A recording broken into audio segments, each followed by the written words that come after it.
La dernière fois, c'était quoi? On a parlé à propos de celui qui haït son père et sa mère.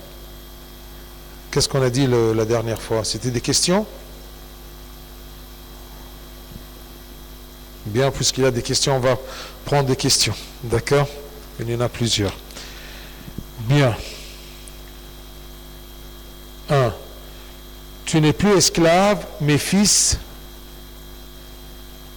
et héritier de Dieu par le Christ. Que signifie par le Christ?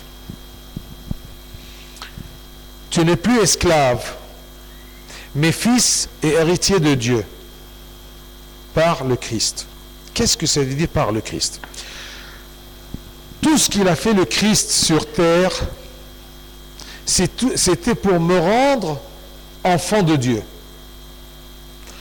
Avant qu'il soit incarné, avant qu'il soit mort sur la croix, avant qu'il soit ressuscité, nous étions des ennemis de Dieu. Des enfants qui ne cherchent que à hériter leur père par nos péchés et notre tendance à aimer le mal et à suivre ce qu'on appelle le mauvais désir ou les mauvais désirs, d'accord, du monde et de la chair. Qu'est-ce qu'il a fait Dieu? Il est venu, il m'a pris de ma saleté, de mon péché, il m'a purifié par le baptême. Et le baptême n'avait pas d'efficacité, le sacrement de baptême qu'on célèbre maintenant, que par la mort du Christ et sa résurrection. Et c'est pour cela que maintenant je meurs avec le Christ. Le vieil homme meurt là-dedans, dans ce tombeau, dans ce baptistère, et je me réveille, nouvelle créature. Et c'est pour cela que c'est écrit, saint Paul nous dit, que celui qui est en Christ, qui suit le Christ, il est une nouvelle créature. Tout ce qui est ancien a passé. Mais tout ce qui est maintenant est quelque chose de nouveau. Il m'a rendu enfant de Dieu. Si je suis enfant de mon père, je ne suis pas esclave. Oui ou non? D'accord? Par le Christ, par l'incarnation, par le Fils, par tout le plan du salut que le Père a planifié, je suis devenu non pas esclave, mais fils. Et le Fils est héritier. Parce que parfois, on vous pousse à aimer Jésus, à aimer Dieu. Mais vous ne savez pas pourquoi vous deviez l'aimer. Tout simplement pour rien, vous donner la bénédiction et la réussite et la bonne santé. Tout simplement ça. Alors, parfois, en pensant à ça, c'est tout simplement, tu commences à poser la question dans ton cœur. Mais il y a des gens qui ne croient pas en Christ, ils ont beaucoup plus que moi. Leurs parents ont une santé et une richesse beaucoup plus que moi. Le chrétien qui doit aimer le Christ. On se pose cette question. Mais en vérité, non. Je n'aime pas le Christ pour ça. J'aime le Christ parce qu'il m'a rendu de l'état d'esclave à l'état de fils.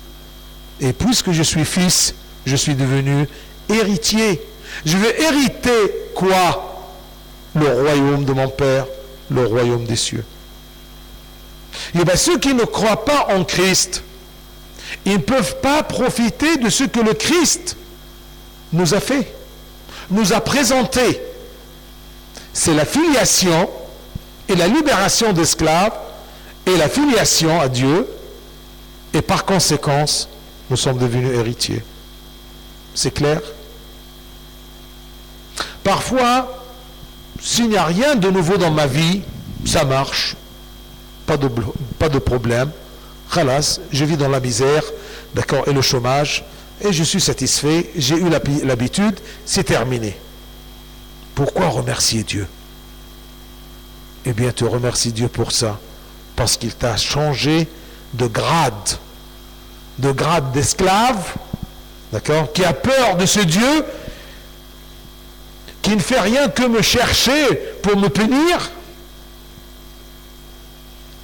à un autre grade, le grade du Fils bien-aimé, le Fils qui deviendra un héritier. C'est clair?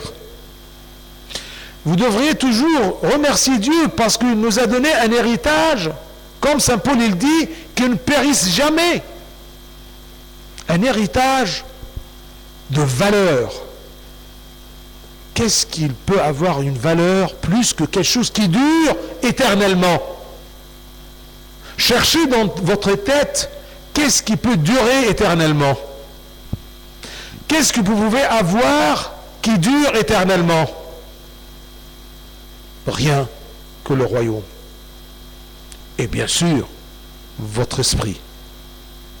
Parce que l'esprit est éternel. L'esprit a un commencement, mais n'a pas de fin. Hein? Il y a quelque chose?